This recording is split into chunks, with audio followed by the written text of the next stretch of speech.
Hello and welcome back to Gacha News of the Week. And this week I have some quite few news prepared for you who are following and loving the Gacha games. Though I am a little bit sick, so please excuse me for sometimes sounding kinda weird. But to start off this week, I have to say a pretty decent collab has come out. Well, it's not really a collab, but it's a very nice art where you can see that Uma Musume has a little fan art made for Honkai Star Rail. Very sweet, very cute, loving it for both the communities. And moving on from this cute art, we have a announcement of Xenoblade Zone Zero right after I recorded the first one. They made another new character upcoming, which is called Chisia. And honestly, good luck. Good luck, CCC community. Do your best to grind your polls because I doubt many people are going to skip. I don't know. I'm not sure. Like, I haven't been playing the game for a while, but based on what I heard, I think a lot of people will still want to pull for new characters. And moving on from the ZZZ, we have a Wuthering Waves small event that everybody knows is upcoming, Bountiful Crescendo, which basically means you get double the bounty. Well, I have not been participating in this, but if you need your stuff, get them right now. I guess it's a little bit of FOMO that Wuthering Waves gives you. Guess you have to do it. Well, if you don't do it like me, sure, take your time. We have more than enough of that. Next up, Arknight Enfield. This is a huge announcement. A lot of things will change from Arknight Enfield, and especially in this event. So let's go through the details, shall we? So first, we will adjust the start times for certain events and gameplay modes in the Zero Directive version. While all related content and rewards remain unchanged, administrators will be able to access the content and claim rewards earlier. So, in response for the slowness of Arknights, they said, hey, we're gonna make it a little bit faster for the players who are actually rushing through the game. Because, let's be goddamn honest, we in Global are just that jobless that we just want to continue playing the goddamn game. Alright. So, event and gameplay and schedule adjustment. So they have adjust other stuff to make sure that players will not get tired of the content and or slash run out of the content. Well, a huge step forward from Arknight Enfield. A lot of people are happy, and a lot of people also on a pretty bad edge of saying that the game is basically drying out and that people are already looking for different content. I hope that's not true. I hope everything will be fine for Arknight Enfield because from what I saw, the community is definitely very nice and Arknights itself, the OG game, has gained a lot of attention, especially from the release of Arknight Enfield. Now, moving on, we have the character teaser Varka of Genshin Impact. Everybody has heard of him, everybody who even has read a slight amount of the manga that was released from Genshin Impact like years ago. Even if you didn't do that, even at the very beginning of the story, you would hear about the name Farkar. And of course, the character got finally announced. Well, as you can see right here from the comment, it seems like that not a lot of people are like looking for Farka. Most free skip will all skipping Farka.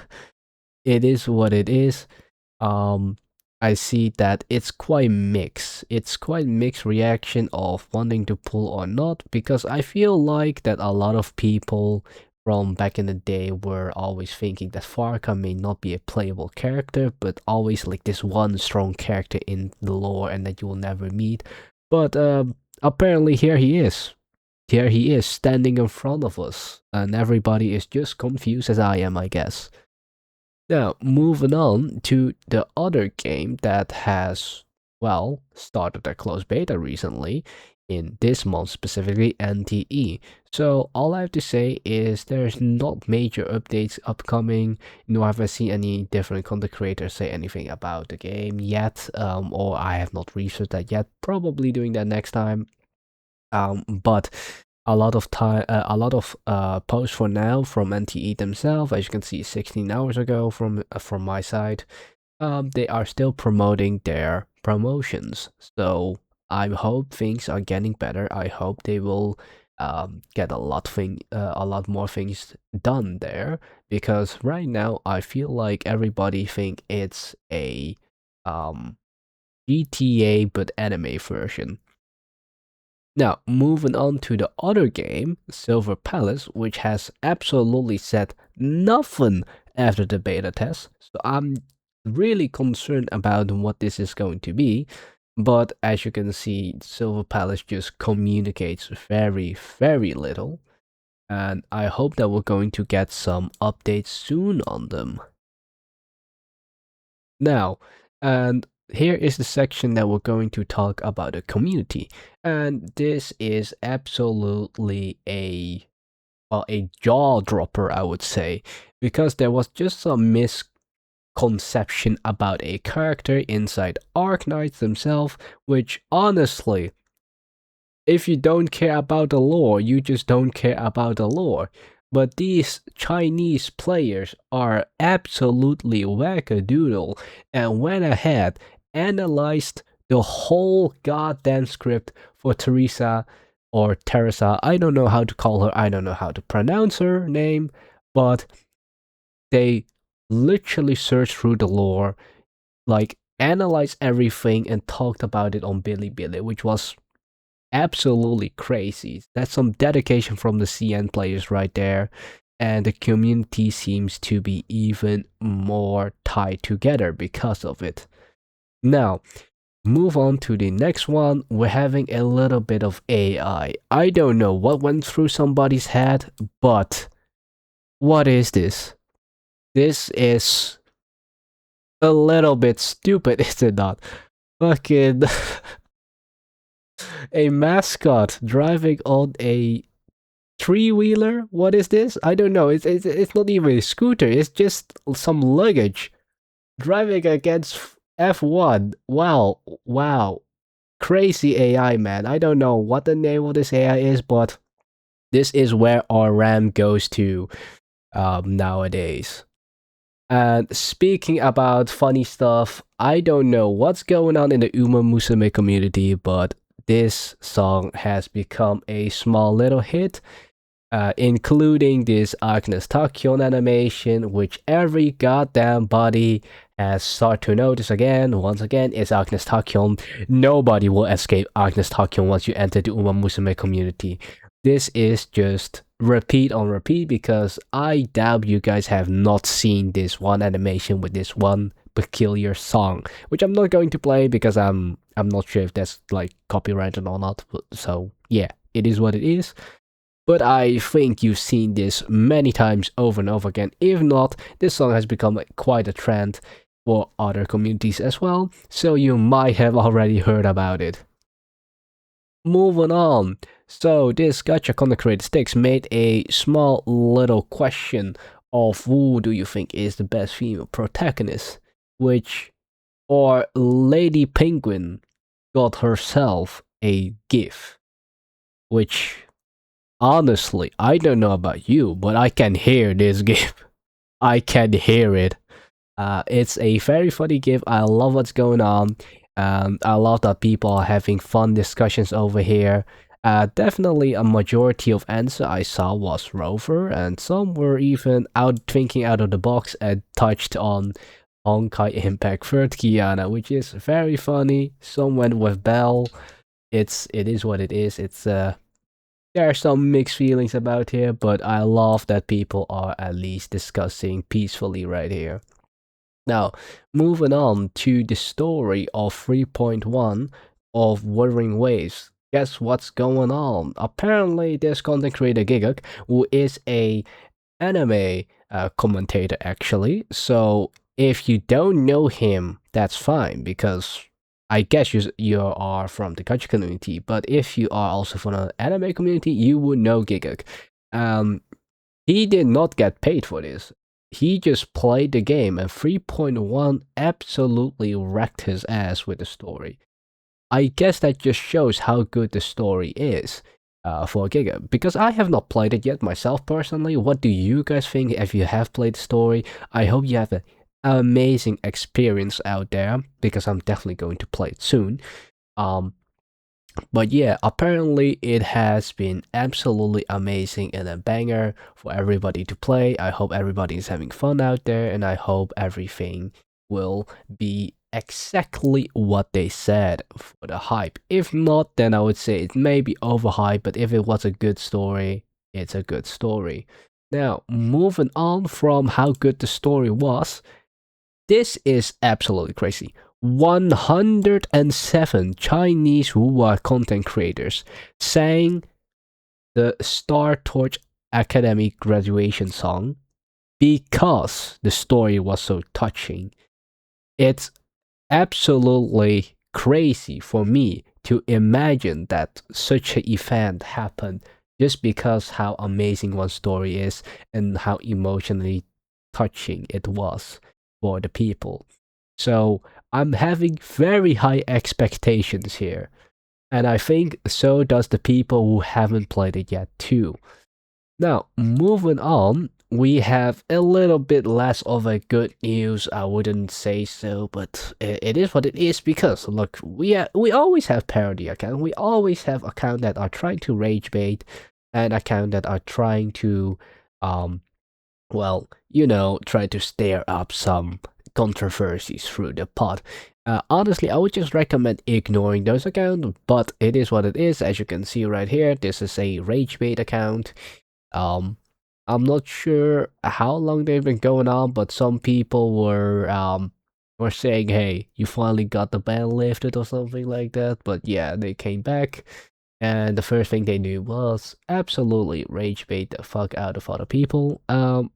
Which is what it is, but seamless open world, okay, let's see. I would say, honestly, going through this discussion is just stupid. I would say the only one who doesn't qualify for a seamless open world is EZZ, because that's actually not a open world, right? That's a little bit of open world. Oh wait, including Honkai Star Rail. That's just a small part of the world where you can enter. Um, I wouldn't say so for Enfield, because those are like, you can still like walk through those maps, right? But the map are just divided. So I would like rather see that as a map issue rather than like a zone issue in the open world. But yeah, it is what it is. It's a rage page once again. If you see any of those accounts, you can just ignore them. But yeah, just don't give them any attention. Usually this is what they do, and the more attention they get, I guess they are hungry for money, I guess, but they don't have blue check marks. I don't know. I really don't know. It's quite interesting. Now, moving on to some great animators, we have a Billy edit of Chan Denson. It's quite well animated with some smear frames, as you can see right there, and some very nice syncing with the song that I'm once again not going to play. There's also the source by the person, as you can see. It's they did credit the creator, which I'm glad for that they did. But yeah, it's very funny to see, very nice, very good animation too. And speaking about very good animation and some art, we have some Wonder Acute, super awesome painting. I don't know how she does it, but she can draw like crazy. But yeah, for the Uma Musume community, once again, they are having fun around, and we love to see what's going on. She even has a old ass flip phone to maybe say that she is from the old age. And as you can see right there, she has some great painting skills. Anyway, moving on to the next news that we have. This is basically the content creator section, where I'm going to talk a little bit about dramas, if that's happening inside the community again. It's just a back and forth once again of the same tone deaf drama, fighting other different content creators. They are just nitpicking at each other's Discord servers, going wherever, whatever they are doing. It's absolutely childish. It didn't need to go this bad, but it sadly is. And not only does Saint have beef with Mr. Pokey right here, he also has some beef with Captain Cabinets, which both of them Discord server got striked by a CSAM attack. Well, you may be wondering what the hell is a CSAM attack, which is a cybersecurity attack. Once again, people got dogs. I guess it is what it is. Like some people are just really, really dumb or like committed to a certain content creator to be willing to do this, which is absolutely crazy. But once again, because they did not resolve this issue at all, both sides are just going he said, she said. Well, as you can see right here, basically Saint's reaction to this tweet of Captain Cabinet is just tweet her back with the actual same thing and basically rage baiting her once again. I'm not gonna touch too deep into this. It is what it is. Like I said, I'm just presenting to you this news as objective view from the sidelines. So I hope that you can form your own opinions upon. Now, with this out of the way, I would say this is the end of the recording. I hope that you enjoyed the daily news, well, the weekly news that I gave you, and I hope that you are willing to see that everything you do is your own opinion and you don't have to follow anyone, right? You don't. So, with that out of the way, let's start the discussion.